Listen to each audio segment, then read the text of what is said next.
Hello, Bassholes. This is Wellman. I'm here to talk to you about the jigs that changed my career. This is a half-ounce Bass Assault Tackles Pro Flip jig, green pumpkin with blue flash, with a green pumpkin, blue flake, megabyte lures crawl on the back of it. This jig is responsible for 2 top 12s on my rookie season of the Bassmaster Elites. This jig is a really amazing jig. It's got the recessed eye on it. It's got a real good weed guard on it. It's got a head that comes through everything. I flipped this one jig for 7 straight days at Pickwick Lake. I put it in bushes, laydowns, trees, rocks, around docks, you name it, I put it there, and I had the same jig at the end of the tournament that I started with. It comes with a real big, wide gap, thick hook.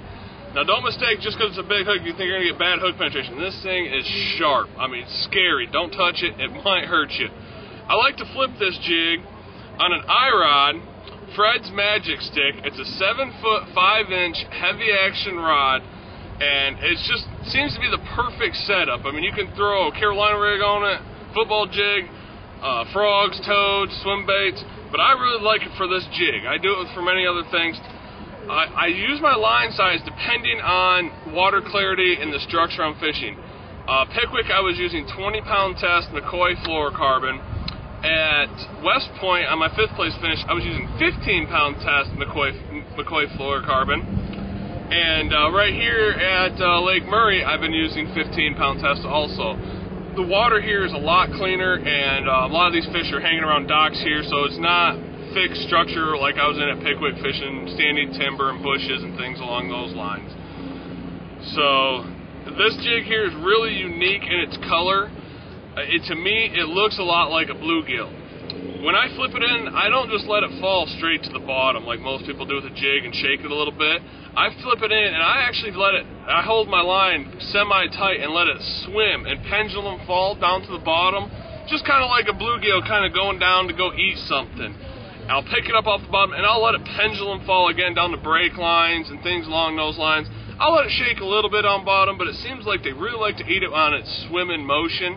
In this color, now if I'm fishing more of a crawdad color, I'll let it get up on the bottom, shake a little bit, kind of give small little 3-4 inch hops with it, just to imitate what a crawfish does on the bottom, especially when a bass is chasing them. They'll get in that defensive position and kind of scoot a little bit.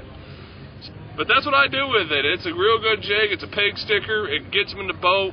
You can put this jig on 65-pound test braided line and jack these fish. That hook is not going to stray. It's not going to flex. It's going to stick them and get them in the boat every time. Yeah, as far as the jigs go, half ounce is my favorite size. I can cast it far. I can flip it into tight spots because it's got a little bit of weight to it. But I will vary my sizes based on what the fish are doing. If the water's a little bit colder, early spring, late fall, I will actually go to like a 3/8, sometimes even lighter, to a 1/4 ounce jig. I want the flutter and fall in front of their face, in the strike zone just a little bit longer. And I'll do sometimes the exact opposite in the summertime. When the metabolism gets up, I'll go to a 3/4 or 1 ounce jig a lot and hop it and snap it and do a lot of different things with it. But just because the fish are a little bit more aggressive, the metabolism's higher, they've got to feed more. So you've got to let the time of the year and the fish really tell you exactly what size of jig, what color. Color's important. Always try to match the hatch. That's a big deal. If the crawfish have a lot of red in them, go to a red jig or a rusty colored jig. If you're in real clear water, and around a lot of grass, the crawfish will be a green color, the same color as the grass. They're chameleons, so they'll blend into the color. So look at the bottom, look at the structure. That'll tell you your colors also. And don't always think that a jig just imitates a crawfish. They imitate a bluegill real well, brim or shell cracker. I've got some jigs I throw that are crappie colored, yellow perch color up in the north. Tilapia if you get down in the south, a lot of different things. You can do a lot with a jig. Don't always just flip it, let it go to bottom. Pendulum fall it, swim them, stroke them, hop them. There's a lot of ways to make a jig work and be effective for you. They're not just a flip into a bush kind of a bait. They can do a lot of different things. And that comes also into the head design. If you're fishing on, like long points, ledges, deep structure, maybe a pro flip jig is not the best option. Maybe you want to go to a football jig. So you can drag it. It comes to the rocks a little bit better. And a football jig is a really unique bait because when it comes across the bottom, a lot of jigs will lay flat. And then when you come in contact with something, it starts to roll up, and it makes that crawfish come into the defensive position, and that's usually when you get a lot of aggressive strikes. And then you go into finesse jigs, and that's a lot subtler deal. You have a tough time getting a bite, go to a finesse jig. Shake it, just slowly crawl it. Sometimes even doing the pendulum fall that imitate, a little bluegill, especially when the bluegill get done spawning and it's midsummer and you got a lot of the babies are getting about that big.